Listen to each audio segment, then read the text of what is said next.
السلام علیکم ناظرین، سلامتی ہو آپ پر جہاں بھی آپ ہوں۔ کیلنڈر پر آج دن میں تاریخ رہی 21 جمادی الاخری، انگریزی تاریخ 25 جنوری ہے۔ اپنے میزبان راہی حجازی سے انڈیا کی خبریں سنیے۔ اسکول میں مسلم طلباء کے نماز جمعہ پڑھنے پر تنازع، تحقیقات کا حکم۔ کرناٹک میں ضلع کولار کے ایک سرکاری اسکول میں مبینہ طور پر مسلم طلباء کو کلاس روم میں ہی نماز پڑھنے کی اجازت دینے پر ہندو تنظیموں کے احتجاج اور مظاہروں کے پیش نظر انتظامیہ نے معاملے کی جانچ کا حکم دیا ہے۔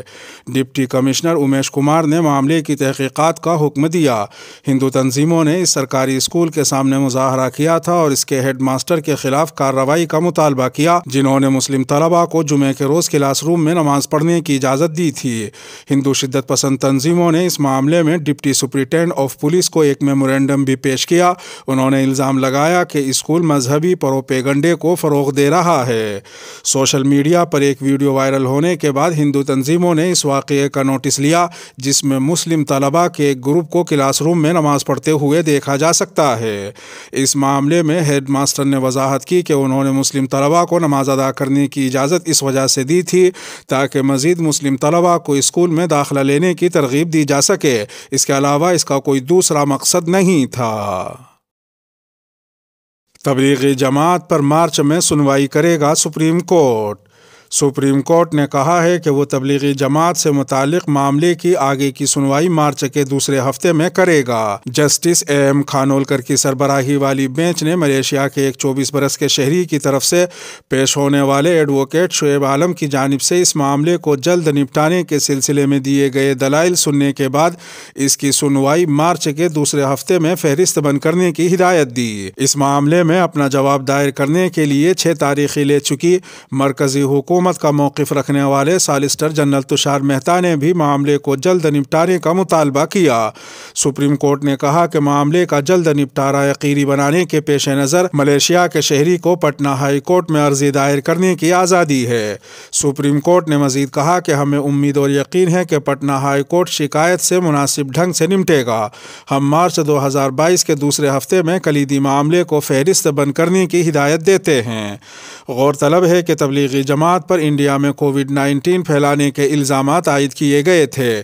کووڈ کی پہلی لہر میں تبلیغی جماعت پر طرح طرح کے الزامات لگائے گئے تھے اور جماعت کے لوگوں کو بھی الگ رکھا گیا تھا اور کچھ کو حراست میں رکھا گیا تھا، جن کو بعد میں چھوڑ دیا گیا تھا۔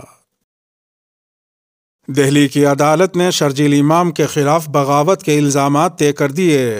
دہلی کی ایک عدالت نے پیر کے روز جے این یو کے طالب علم شرجیل امام کے خلاف 2019 میں سی اے اور این آر سی کے خلاف مظاہروں کے دوران ان کی طرف سے کی گئی مبینہ اشتعال انگیز تقاریر سے متعلق ایک معاملے میں بغاوت کے تحت الزامات طے کر دیے ہیں۔ ایڈیشنل سیشن جج امیتابھ راوت نے حکم دیا کہ تعزیرات ہند کی دفعہ 124 یعنی غداری، 153A یعنی مذہب کی بنیاد پر مختلف گروپس کے درمیان دشمنی کو فروغ دینا، 153B یعنی قومی یکجہتی کے لیے نقصان دہ دعوے، 505 یعنی عوامی فساد کو ہوا دینے والے بیانات اور UAPA کی دفعہ 13 یعنی غیر قانونی سرگرمیوں کی سزا کے تحت الزامات عائد کیے جائیں۔ استغاثہ کے مطابق شرجیل امام نے مبینہ طور پر 13 دسمبر 2019 کو جامعہ ملیہ اسلامیہ میں اور 16 دسمبر 2019 کو علی گڑھ مسلم یونیورسٹی میں تقریریں کی تھیں، جن میں انہوں نے آسام اور بقیہ شمال مشرق کو انڈیا سے بقول استغاثہ منقطع کرنے کی دھمکی دی تھی۔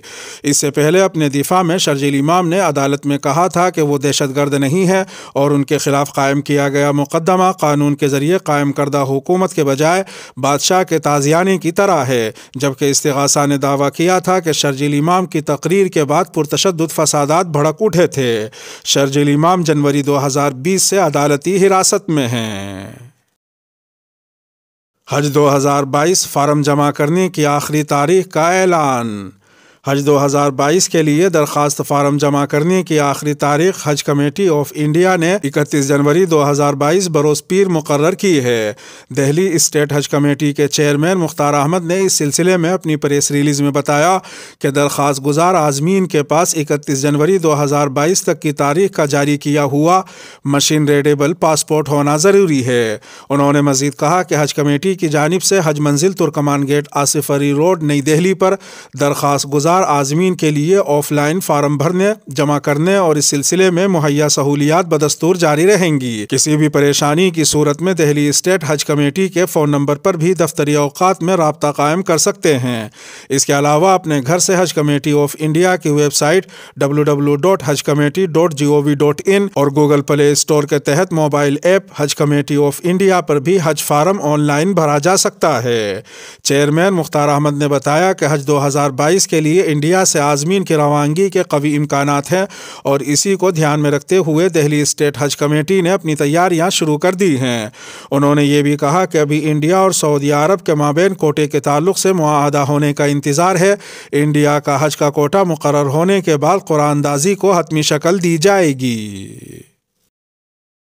یو پی کے گاؤں لائن میں بی جے پی والوں کا داخلہ ممنوع، یوگی حکومت پریشان۔ کسان تحریک کے اثرات ابھی تک کم نہیں ہوئے ہیں۔ شاملی ضلع میں دیہی عوام بی جے پی لیڈروں اور کارکنان کی سخت مخالفت کرتے نظر آ رہے ہیں اور انہیں انتخابی تشہیر کی بھی اجازت نہیں دے رہے۔ لائن گاؤں میں مقامی لوگوں نے اپنے دروازوں پر یہ کہتے ہوئے نوٹس لگایا ہے کہ صرف راشٹریہ لوک دل کے لوگوں کو ہی داخلے کی اجازت ہے۔ نوٹس میں لکھا گیا ہے کہ بی جے پی کے لوگوں کا استقبال نہیں ہے۔ مقامی بی جے پی رکن اسمبلی تیجیندر نروال سے لوگ ناراض ہیں اور یہی وجہ ہے کہ وہ بی جے پی لیڈران اور کارکنان کو علاقے میں دیکھنا نہیں چاہتے۔ مقامی کسان رادھے شیام تیاگی سے جب اس ناراضگی کی وجہ پوچھی گئی تو انہوں نے کہا کہ یہ رکن اسمبلی 5 سال پہلے چنے جانے کے بعد یہاں ایک بار بھی نہیں آئے ہیں۔ کسان تحریک کے دوران بھی انہوں نے ہم سے بات کرنے کی کبھی زحمت نہیں اٹھائی۔ ہم کسی ایسے شخص کو ووٹ کیوں دے جو 5 سال میں ایک بار یہاں آتا ہو۔ لائن گاؤں کے باشندوں کے ذریعے بی جے پی لیڈران اور کارکنان کی مخالفت کیے جانے کے بعد سے ریاست کی یوگی حکومت پریشان ہے۔ بی جے پی لیڈران کو خوف ہے کہ اگر ایسے ہی حالات رہے تو اسمبلی انتخابات میں پارٹی امیدوار بری طرح شکست کا سامنا کریں گے۔ مقامی باشندوں کا کہنا ہے کہ وہ آر ایل ڈی کارکنان اور لیڈران کا استقبال اس لیے کر رہے ہیں کیونکہ وہ لگاتار گاؤں کا دورہ کر رہے ہیں اور سال بھر چلی کسان تحریک کے دوران وہ مقامی لوگوں کو اپنی حمایت کا یقین دلاتے رہے۔ ادھر دوسری جانب اتر پردیش اسمبلی انتخابات کے حوالے سے سماجوادی پارٹی نے اپنی پہلی فہرست جاری کر دی ہے۔